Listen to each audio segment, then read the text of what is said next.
নমস্কাৰ কে অনলাইন এডুকেশ্যনত মই তোমালোকক সকলোকে স্বাগতম জনাইছোঁ। আজি এটা অন্য ভিডিঅ'লৈ মই তোমালোকৰ ওচৰলৈ আহিছোঁ।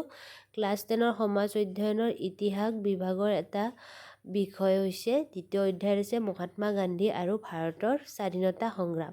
এই চেপ্টাৰটোৰ পৰা হ'বলগীয়া কিছুমান MCQ মই তোমালোকৰ ওচৰলৈ আগবঢ়াইছোঁ। যিহেতু চেপ্টাৰটো অতিকৈ দীঘল সেইকাৰণে এই ভিডিঅ'টো মই দুটা ভাগত বিভক্ত কৰিম। তো প্ৰথম কুৱেশ্যনটো হৈছে প্ৰথম বিশ্বযুদ্ধ কিমান চনত হৈছিল? 1914 চনত। মহাত্মা গান্ধীৰ প্ৰকৃত নাম কি? মোহনদাস কৰমচাঁদ গান্ধী। মহাত্মা গান্ধীৰ জন্ম কেতিয়া হৈছিল? 1864 চনৰ 2 অক্টোবৰত।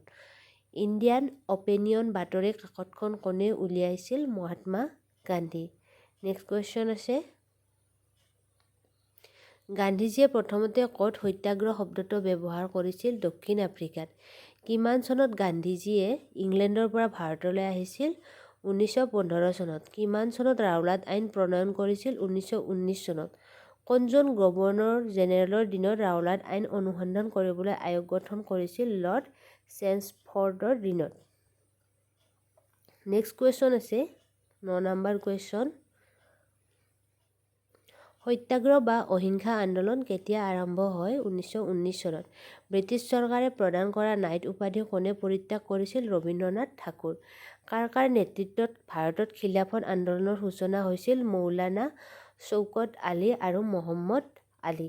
নেক্সট কুৱেশ্যন আছে কোনটো ঘটনাৰ পৰা অসহযোগ আন্দোলন বাতিল কৰে? গোৰখপুৰ জিলাৰ চৌৰি চৌৰাত ঘটনাৰ ফলত যিটো হৈছিল তাৰ পৰাই অসহযোগ আন্দোলন বাতিল কৰা হৈছিল।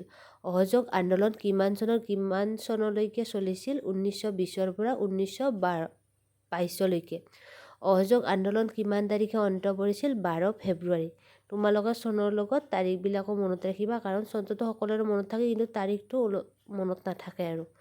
ৰবীন্দ্ৰনাথ ঠাকুৰে কিয় নাইট উপাধি ত্যাগ কৰিছিল? জালিয়ানাবাগৰ হত্যাকাণ্ডৰ কাৰণে। আজিলৈকে ভিডিঅ'টোত ইমানেই। নমস্কাৰ, ধন্যবাদ।